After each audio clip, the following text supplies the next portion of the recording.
Assalamualaikum warahmatullahi wabarakatuh. Alhamdulillahirrabbilalamin. Wabihi nasta'in wa ala umurid dunya waddin.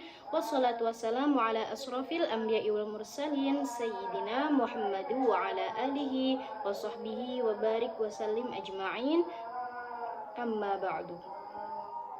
Yang terhormat Bapak Haris Supratno selaku Rektor Unhash, dan yang terhormat Bapak Hanif selaku dosen pengampu mata kuliah media pembelajaran, dan tak lupa teman-teman saya yang berbahagia. Di sini saya Novelia Bilkis dari kelas 4D akan mempresentasikan peta imajinasi saya yang berjudulkan Sejarah Media Pembelajaran. Di sini ada tujuh era. Nanti saya akan perkenalkan atau saya jelaskan satu persatu. Oke, yang pertama ialah munculnya audiovisual era 1600-an. Pada masa itu ada salah satu seorang tokoh yang bernama Johann Amos Comenius. Orang pertama, atau dia itu penulis pertama buku bergambar untuk anak sekolah. Nah, dari situ para pendidik itu mulai menyadari perlunya fasilitas belajar yang bisa membagikan rangsangan serta pengalaman belajar yang bisa secara merata bagi siswa lewat seluruh indera. Jadi ada salah satu penulis, dia itu menuliskan salah satu buku. Di buku itu dia itu menorehkan gambar mungkin ya. Dan setelah dipublikasikan, para pendidik itu mulai menyadari kayak, oh iya ya, berarti para siswa ini membutuhkan fasilitas untuk adanya rangsangan di semua indera, begitu. Lanjut ke yang kedua, ialah media pembelajaran era 1900-an. Pada saat itu, radio itu banyak banget mendapatkan perhatian dan dinikmati pada tenaga pendidik. Nah, media audiovisual di tahun 1929 terus berkembang, walau ekonomi pada saat itu menurun banget. Nah, pada saat itu muncullah radio itu tadi, sehingga dia mendapatkan banyak perhatian khusus, walaupun radio kadang sinyalnya itu kadang baik, kadang buruk seperti itu. Oke, kita lanjut yang ketiga. Oke, kita lanjut ke yang ketiga, ialah media pembelajaran era 1950-an. Nah, pada akhir 1950-an, teori komunikasi mulai mempengaruhi penggunaan alat audiovisual yang bermanfaat sebagai penyalur pesan ataupun informasi belajar. Jadi pada saat itu audiovisual itu dipengaruhi dengan adanya komunikasi ya, untuk menyampaikan informasi-informasi tentang pembelajaran gitu. Kita lanjut ke yang keempat. Media berbasis komputer era 1960-an sampai 1990.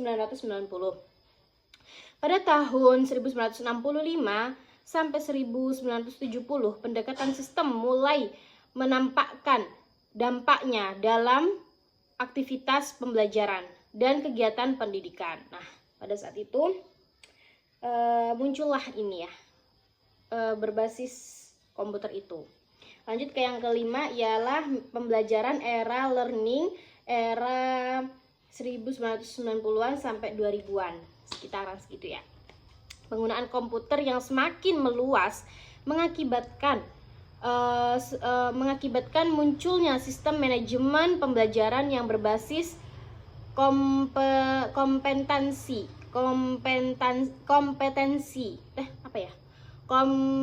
komputerisasi maaf ya, pada saat itu ya. Oke, kita lanjut ke yang keenam. Mohon maaf ya kalau omongan saya agak tipe-tipe ya, mohon maaf. Lanjut ke yang keenam, munculnya internet ini pada era 2000-an ya, berarti sudah kesini baru ini gitu ya. Nah, penggunaan internet adalah sebuah kebiasaan bagi kaum muda saat ini, karena media online, media internet ini, melalui internet itu bermanfaat banget untuk di masa sekarang ya. Bermanfaatnya itu kita bisa belajar itu lewat online, terus memulai pembelajaran itu mulai lewat online seperti kita Zoom, terus kalau nggak gitu kita pakai Google apa ya biasanya itu. Pokoknya itulah aplikasi-aplikasi itu kan memerlukan internet ya pada saat ini. Itu sebenarnya dapat memudahkan para siswa untuk mengakses pembelajaran lewat online gitu. Jadi kita belajar di rumah sedangkan gurunya juga ada di rumah. Jadi kita bisa menyalur gitu lewat HP, lewat laptop atau lewat komputer, bisa seperti itu ya. Lanjut ke yang ketujuh, ialah pembelajaran di masa mendatang. Di era 2020 sampai selanjutnya, sampai sekarang mungkin ya, kalau bisa dibilang mungkin nggak tahu sampai kapan gitu ya. Nah, perkembangan teknologi saat ini berkembang sangat pesat yang turut mempengaruhi kegiatan belajar mengajar di ruang kelas. Sekarang itu sudah banyak banget ya media pembelajaran yang bisa kita pakai dan lebih bervariasi, lebih inovasi juga, dan memudahkan para siswa untuk